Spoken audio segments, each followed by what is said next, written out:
Hello दोस्तों, कैसे हैं आप सभी। मैं स्वागत करता हूं आपके मेरे चैनल पर जिसका नाम है लीगल पेडागोजी। दोस्तों, हमने पार्ट 1 में इंपॉर्टेंट आर्टिकल्स जो कि मुझे लगते हैं कि बहुत ज़रूरी है to cover up for the law entrance examination वो डिस्कस किए थे। तो उसी तरीके से आज हम इस शॉर्ट वीडियो में कवर करने वाले हैं और बाकी इंपॉर्टेंट आर्टिकल्स जो कि मेरे पॉइंट ऑफ व्यू से इंपॉर्टेंट हैं for any law entrance examination. तो दोस्तों, अगर आप इस चैनल पर नए हैं तो इस चैनल को जरूर सब्सक्राइब कर लें और वीडियो को ज्यादा से ज्यादा शेयर कर दें। इससे पहले कि मैं वीडियो में आगे बढ़ूं, मेरे से ये सवाल बहुत बार पूछा जाता है बाय द एस्पिरेंट्स कि राइट टू वोट क्या ये कॉन्स्टिट्यूशनल राइट है या स्टैट्यूटरी राइट है। तो दोस्तों, आप इस क्वेश्चन को अपने दिमाग में रखें और इस वीडियो के अंत में मैं इसका आंसर देने वाला हूं with full proof, case law और सब कुछ बताने वाला हूं कि क्या ये असलियत में कॉन्स्टिट्यूशनल राइट है या स्टैट्यूटरी राइट है। तो दोस्तों, पहला इंपॉर्टेंट आर्टिकल जो कि हमें पता होना चाहिए वो है आर्टिकल 22। आर्टिकल 22 डील करता है protection against arrest and detention in certain cases. Arrest का मतलब गिरफ्तार करना और डिटेंशन का मतलब जेल में आपको रख देना। तो दोस्तों, आर्टिकल 22 कहता है कि भाई, अगर आप किसी भी बंदे को अरेस्ट करेंगे तो ये जरूरी है कि पुलिस उसको ग्राउंड्स बताए कि किस बेसिस पर उसको अरेस्ट किया गया है, उसने क्या अपराध किया गया है जिसकी वजह से उसको अरेस्ट कर लिया गया है। दूसरी बात, एक और राइट जो दिया गया है वो ये है कि जब भी किसी इंसान को पुलिस अरेस्ट करेगी तो उसको 24 आवर्स के विद इन मजिस्ट्रेट के सामने प्रोड्यूस करना पड़ता है। और एक और राइट जो कि अवेलेबल है हर एक इंसान को, जो भी इंसान एक्यूज है, कि वो एक लॉयर, एक एडवोकेट, सॉरी अगर हम टेक्निकल टर्म्स में देखें, एक एडवोकेट अपने लिए अपॉइंट कर सकता है टू डिफेंड हिज केस। तो ये सब डील करती हैं बातें आर्टिकल 22 में। पर हाउएवर एक प्रिवेंटिव डिटेंशन करके कानून है एक अलग से। वो ये कहता है कि अगर आपको लगता है कि कोई बंदा अपराध करने वाला है तो उसको रोकने के लिए उसको अरेस्ट किया जा सकता है on the basis of suspicion. पर मैक्सिमम ड्यूरेशन उसकी क्या होती है, उसका आंसर आप मुझे जरूर बताएं कमेंट सेक्शन में, अगर किसी बंदे को प्रिवेंटिव डिटेंशन के अंडर अरेस्ट किया जाता है तो। अब आते हैं अगले इंपॉर्टेंट आर्टिकल पे, वो है आर्टिकल 23 जो कि डील करता है prohibition of traffic in human beings and forced labour. इसका मतलब ये है कि जैसे कि आप देखते होंगे कि छोटे छोटे बच्चों को उठा लिया जाता है और फिर उनसे भीख मंगवाई जाती है, फोर्स लेबर करवाया जाता है। तो ये आर्टिकल उससे डील करता है और ये फंडामेंटल राइट है और ये कहता है कि भाई, कोई भी तरीके का ट्रैफिकिंग इन ह्यूमन बींग्स या फोर्स लेबर प्रोहिबिटेड है अंडर आर्टिकल 23। अब आ जाते हैं हम एक और इंपॉर्टेंट आर्टिकल पे, जो है आर्टिकल 24, जो कि डील करता है prohibition of employment of children in factories etcetera. ये आर्टिकल क्या कहता है दोस्तों? ये आर्टिकल कहता है कि भाई, कोई भी बच्चा जिसकी उम्र 14 साल से कम हो, कोई भी बच्चा जिसकी उम्र 14 साल से कम हो, उसको एम्प्लॉय नहीं किया जा सकता है इन हजार्डस एम्प्लॉयमेंट। हजार्डस एम्प्लॉयमेंट क्या होती है? जैसे कि फैक्ट्रीज हुई, माइंस हुई, जहां पे ऐसा काम होता है जिससे कि उसकी हेल्थ इफेक्ट हो सकती है। तो एज लिमिटेशन क्या है? 14 ईयर्स। और कहां पे एम्प्लॉय नहीं किया जा सकता? हजार्डस एम्प्लॉयमेंट पे। पर हाउएवर 2016 में इस पे अमेंडमेंट हुई और उन्होंने ये कहा कि भाई, 14 साल से जो कम का बच्चा होगा उसको आप हेजार्डस और नॉन हेजार्डस दोनों ही जगह पर एम्प्लॉय नहीं कर सकते हैं। खाली हजार्डस पे रिस्ट्रिक्टेड नहीं है आर्टिकल 24। अब आर्टिकल 24 का जो एम्बिट है वो बढ़ चुका है और हेजार्डस नॉन हेजार्डस दोनों ही जगह किसी भी बच्चे को जो जिसकी उम्र 14 साल से कम हो उसको एम्प्लॉय नहीं किया जा सकता। और इस अमेंडमेंट्स के साथ जो 2016 में हुई, एक और चीज एड ऑन हुई, वो थी 14 से 18 के बीच में बच्चों को एडोलसेंट कहा गया। और ये कहा गया कि 14 से 18 साल का जो बच्चा है उसके बीच में, उस उम्र के बीच में वो असिस्ट कर सकता है। अपने कोई फैमिली बिजनेस है अगर, या उसके पापा अगर दुकान चलाते हैं तो उनको असिस्ट कर सकता है वो उस काम काज में। और जो चाइल्ड आर्टिस्ट जो कि परफॉर्म करते हैं टीवी सेट्स में या टेलीविजन में, या आप देखते होंगे डांस इंडिया डांस ऐसे प्रोग्राम्स में, वो इसके अंतर्गत नहीं आते हैं। उनको अलाउड है कि वो ये सब आर्टिस्ट लोग इससे बाहर रखे गए हैं। और दूसरी बात, अगर वो अपने पेरेंट्स को असिस्ट कर रहा है दुकान में या किसी एम्प्लॉयमेंट में तो वो कर सकता है अगर एज 14 से 18 के बीच में है, as per the amendment of 2016। तो ये नई डेवलपमेंट हुई है आर्टिकल 24 में, जो कि आपको पता होनी चाहिए। अगला आर्टिकल है दोस्तों आर्टिकल 25 टू 28, जो कि एक और इंपॉर्टेंट आर्टिकल है जो डील करता है freedom to profess, propagate and practise any religion. Profess मतलब कि आप कोई भी रिलीजन के ऊपर वो रख सकते हैं अपनी क्या बोलते हैं उसे, अपनी आस्था रख सकते हैं। प्रोपोगेट मतलब कि आप बाकियों को लोगों को ये कह सकते हैं, बता सकते हैं कि ये रिलीजन क्यों अच्छा है और उन लोगों को क्यों इस रिलीजन को फॉलो करना चाहिए, प्रैक्टिस करना चाहिए। पर आप फोर्स एम्प्लॉय करके या बहका के फुसला के किसी का भी कन्वर्जन नहीं करवा सकते हैं। तो ये article 25 to 28 right to freedom of religion है, right to practice any religion. पर 3 रिस्ट्रिक्शन है जो कि आपको पता होनी चाहिए। जो इस पे इम्पोज की गई है वो है पब्लिक ऑर्डर। उससे पब्लिक ऑर्डर में कोई भी दिक्कत नहीं आनी चाहिए, या हेल्थ, ऐसा कुछ भी आप नहीं करें जिससे कि हेल्थ इफेक्ट हो लोगों की, और मोरालिटी। ये 3 रिस्ट्रिक्शंस हैं, 3 ग्राउंड्स हैं जिसके ऊपर right to freedom of religion पे रिस्ट्रिक्शंस लगाई गई हैं। ये तीनों रिस्ट्रिक्शंस आपसे पूछी जा सकती हैं एग्जाम्स में। अगला आर्टिकल है जो कि हमें पता होना चाहिए, वो है आर्टिकल 29 एंड 30, जो कि डील करते हैं with the protection of interest of minorities. Article 29 deal करता है with the protection of interest of minorities, और आर्टिकल 30 ये राइट देता है माइनॉरिटीज को to establish and administer education institutions.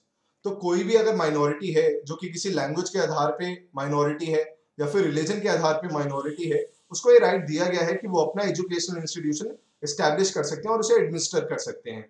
और एक और बात जो कही गई है आर्टिकल 30 सब क्लॉज 2 में, वो ये है कि अगर गवर्नमेंट स्टेट कोई एड देती है, कोई फाइनेंशियल एड या कोई अन्य प्रकार की एड देती है टू द एजुकेशन इंस्टीट्यूशन, तो उसमें कोई भेदभाव नहीं होना चाहिए। ऐसा नहीं होना चाहिए कि माइनॉरिटी इंस्टीट्यूशन को कम दिया जाए और बाकी एजुकेशन इंस्टीट्यूशंस को ज्यादा दिया जाए।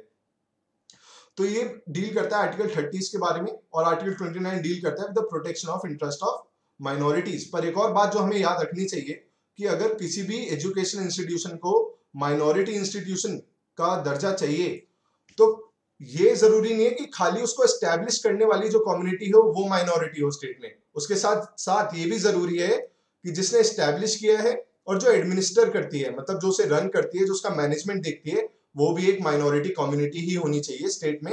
तब उस इंस्टीट्यूशन को माइनॉरिटी इंस्टीट्यूशन कहा जाएगा। जो एंड इसमें ऐड ऑन हुआ है आर्टिकल 30 में, वो इसी चीज को दर्शाता है। अब हम आ जाते हैं आर्टिकल 32। बहुत ही इंपॉर्टेंट आर्टिकल है और इसको हम एट लेंथ डिस्कस करेंगे जब हम किसी वीडियो में रिट्स को डील करेंगे with regard to article 32 and article 2 to 6। तो पहली बात जो आर्टिकल 32 के बारे में आपको पता होनी चाहिए वो तो यही है कि it is right to constitutional remedies, इसको कहा जाता है। It is a right to constitutional remedies. दूसरी बात कि बी आर अम्बेडकर ने इसी आर्टिकल को heart and soul of the Indian constitution कहा था। तो दोस्तों ये आर्टिकल कहता क्या है? ये आर्टिकल दोस्तों ये कहता है कि ये फंडामेंटल राइट है ऑफ एवरी सिटीजन, जिसका भी अगर ऐसा होता है कि आपका फंडामेंटल राइट वायलेट कर दिया गया है बाय द प्राइवेट पर्सन और बाय द स्टेट, तो आप उसके इन्फोर्समेंट के लिए, फंडामेंटल राइट के इन्फोर्समेंट के लिए आर्टिकल 32 रिट पिटिशन लगा सकते हैं इन द सुप्रीम कोर्ट।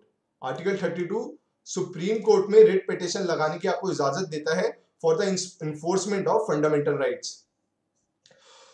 जैसे कि आर्टिकल 32 सब क्लॉज 1 में भी यही कहा गया है कि right to move to the Supreme Court by appropriate proceedings for the enforcement of rights. Enforcement of rights, rights मतलब फंडामेंटल राइट्स।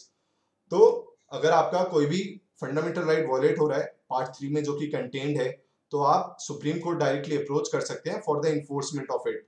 ये है आर्टिकल 32। और बाकी बहुत सारी बातें हैं आर्टिकल 32 के बारे में, जो कि हम जब रिट पिटिशन डिस्कस करेंगे तो उसमें सब कुछ जानेंगे इनके बारे में। फिलहाल क्या है आर्टिकल 32 वो हमें जान लेना चाहिए, और 5 तरीके की रिट्स होती हैं ये भी हमें पता होना चाहिए। उनमें से एक एक्सेप्शन और पता होना चाहिए, वो ये कि रेस जुडिकाटा का जो प्रिंसिपल होता है, जो कि मैं एक्सप्लेन करूंगा जब रिट्स डिस्कस करूंगा, वो हेबियस कॉर्पस पे अप्लाई नहीं होता है। अगला पार्ट है पार्ट 4। ये फंडामेंटल राइट्स तो पार्ट 3 में होते हैं, और DPSP directive principle of state policy part 4 में डील किया गया है। और डीपीएसपी जो लिया गया है वो लिया गया है दोस्तों आयरलैंड से। जैसे फंडामेंटल राइट्स यूएसए से लिए गए हैं, डीपीएसपी लिया गया है आयरलैंड से। और डीपीएसपी आर्टिकल 36 to 51, इन सब आर्टिकल्स में डीपीएसपी के बारे में बताया गया है कि डीपीएसपी होते क्या है। तो दोस्तों जो डिफरेंस है, फंडामेंटल डिफरेंस है फंडामेंटल राइट्स और डीपीएसपी में, वो ये है कि फंडामेंटल राइट्स आर इन्फोर्सिबल। अगर उनका वायलेशन हो तो आप कोर्ट अप्रोच कर सकते हैं for the enforcement of fundamental right. वहीं जब directive principle of state policy की बात आती है तो ये नॉन इन्फोर्सिबल होते हैं, नॉन जस्टिसिएबल हैं। अगर इनको फॉलो नहीं करती है स्टेट, तो ऐसा नहीं है कि आप कोर्ट अप्रोच कर सकते हैं for the enforcement of DPSP. तो ये डिफरेंस है फंडामेंटल राइट्स में और डीपीएसपी में, जो कि आपको पता होना चाहिए। और डीपीएसपी एक्चुअली है क्या? डीपीएसपी कुछ इंस्ट्रक्शंस हैं जो कि स्टेट्स को दिए गए हैं कि भाई आप जब भी कोई कानून बनाएं तो आपको ये बातों का ध्यान रखना चाहिए। इन सब चीजों को उस कानून में डालते हुए कि जैसे equal justice and free legal add के टुवर्ड्स वर्क करना चाहिए स्टेट को, या पंचायत विलेज पंचायत ऑर्गेनाइज हो उसके टुवर्ड्स काम करना चाहिए, और स्टेट में यूनिफॉर्म सिविल कोड एस्टैब्लिश हो उसके टुवर्ड्स भी कार्य करना चाहिए।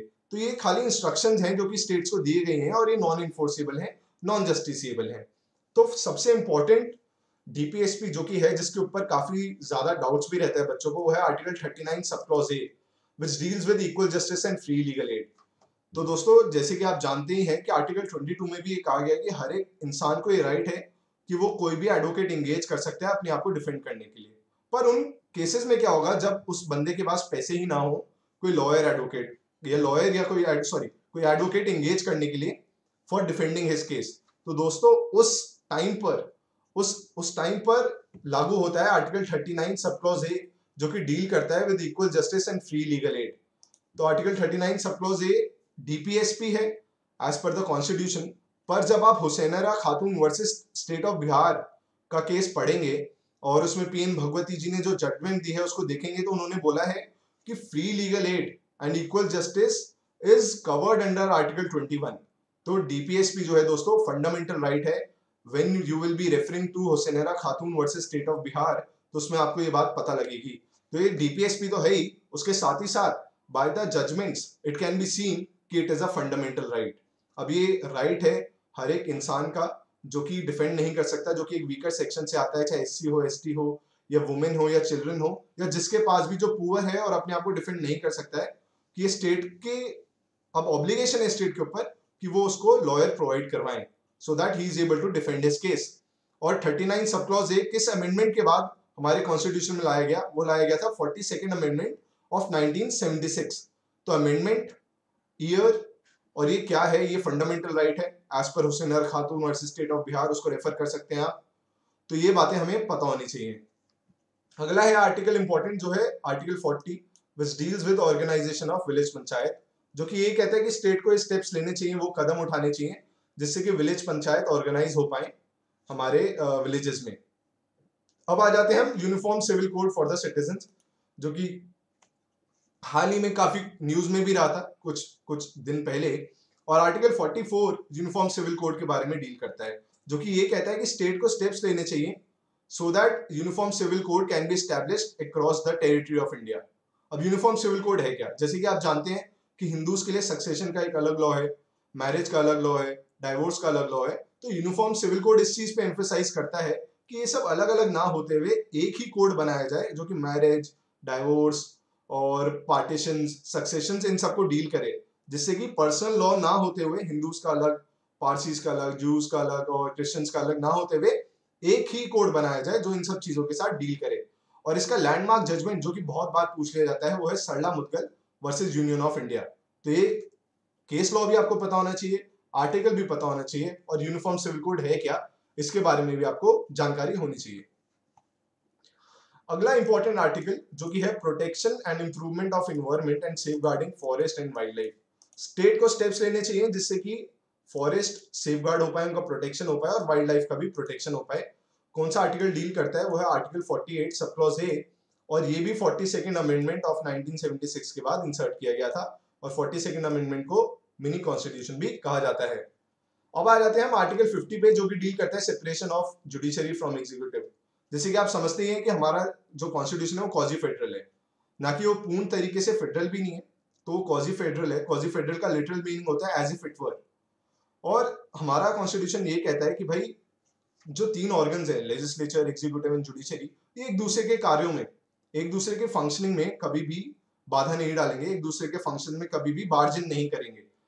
तो उसी पे डील करता है आर्टिकल 50, जो कि ये कहता है कि जुडिशरी का जो काम है उसको सेपरेट रखा जाए एग्जीक्यूटिव के काम से। एग्जीक्यूटिव कभी भी इंटरफेयर नहीं कर सकती है जुडिशरी के काम में। और आप जानते भी हैं कि जुडिशरी के पास ये पावर है कि अगर पार्लियामेंट ने कोई लॉ ऐसा इनैक्ट किया है जो कि कॉन्स्टिट्यूशनल प्रोविजंस के अगेंस्ट जाता है, तो जुडिशरी उसको वॉइड डिक्लेयर कर सकती है। उसी तरीके से अगर एग्जीक्यूटिव भी कोई ऐसा काम करते हैं जिससे कि वो कॉन्स्टिट्यूशनल प्रोविजंस के अगेंस्ट जाता है, तो भी उस कार्य को वॉइड डिक्लेयर किया जा सकता है बाय द जुडिशरी। और आर्टिकल 50 इस चीज पे एम्फसाइज करता है कि जुडिशरी का जो काम है उसमें कभी भी एग्जीक्यूटिव दखलंदाजी ना करें। अब आ जाते हैं हम लास्ट पॉइंट पे, जो कि है फंडामेंटल ड्यूटीज। और फंडामेंटल ड्यूटीज आपको वैसे याद करने की जरूरत नहीं है कि क्या क्या फंडामेंटल ड्यूटीज हैं, पर कुछ इंपॉर्टेंट चीजें जो आपको पता होनी चाहिए इसके बारे में वो ये है कि स्वर्ण सिंह कमेटी के बाद फंडामेंटल ड्यूटीज इंसर्ट की गई थी, और आर्टिकल 51 सब क्लॉज ए में फंडामेंटल ड्यूटीज कंटेन्ड है। और किस अमेंडमेंट के बाद फंडामेंटल ड्यूटीज लाई गई? वो थी 42nd अमेंडमेंट ऑफ 1976, और कमिटी मैंने आपको बताई है, वो बहुत इंपॉर्टेंट है, सोरेनसन कमिटी। उसके बाद फंडामेंटल ड्यूटीज इंपोज किए गए और 11 तरीके की ड्यूटीज हैं, 11 टाइप्स ऑफ ड्यूटीज हैं। और सबसे लेटेस्ट जो ड्यूटी है वो ये है कि it is a duty upon every parent और अ गार्जियन। हर एक पेरेंट और गार्जियन के ऊपर ये फंडामेंटल ड्यूटी है कि वो अपने चिल्ड्रन को from age of 6 to 14 education provide कराएं हर हाल में। तो ये ड्यूटी इंपोज की गई है on the parent of the ward और the guardian of the ward. और फंडामेंटल ड्यूटीज इन्फोर्सेबल नहीं होती है। अगर आप फंडामेंटल ड्यूटीज का पालन नहीं करेंगे तो आपके खिलाफ केस दर्ज नहीं होता है। पर एक रिस्पॉन्सिबल सिटीजन इस देश का होने के हिसाब से मेरी राय में हर किसी को फंडामेंटल ड्यूटीज का पालन करना चाहिए। तो ये इंपॉर्टेंट चीजें थी। अभी हमने फंडामेंटल ड्यूटीज तक सारे आर्टिकल्स कवर किए हैं। इसके आगे आने वाली वीडियोस में हम बाकी सारे आर्टिकल्स भी कवर करेंगे और उसका जवाब जो मेरे को आपको देना था कि क्या राइट टू वोट एक फंडामेंटल राइट है, कॉन्स्टिट्यूशनल राइट है या फिर स्टैट्यूटरी राइट है, तो दोस्तों वो है स्टैट्यूटरी राइट। आप पीपल रिप्रेजेंटेशन एक्ट ऑफ 1951 को रेफर कर सकते हैं और उसमें राइट टू वोट के बारे में दिया गया है। और जैसे कि आपको मैंने बताया कि people representation of people act से आया है राइट टू वोट, तो एक स्टैट्यूटरी राइट है। कोई भी राइट जो कि एक एक्ट से आता है उसको स्टैट्यूटरी राइट कहा जाता है। जबकि कुछ लोग ये कहते हैं कि नहीं, ये कॉन्स्टिट्यूशन राइट है, आर्टिकल 3 to 6 में दिया गया है। पर जब आप आर्टिकल 3 to 6 को देखेंगे बारीकी से तो आपको पता लगेगा कि उसमें यूनिवर्सल एडल्ट फ्रेंचाइज सफरेज के बारे में बात की गई है, ना कि राइट टू वोट के बारे में। और जब आप representation of people act of 1951 को रेफर करेंगे तो आपको समझ में आएगा कि राइट टू वोट एक स्टैट्यूटरी राइट है। तो दोस्तों, अगर आप इस चैनल पर नए हैं तो इस चैनल को जरूर सब्सक्राइब कर लें और वीडियो को ज्यादा से ज्यादा शेयर कर दें। Thank you so much.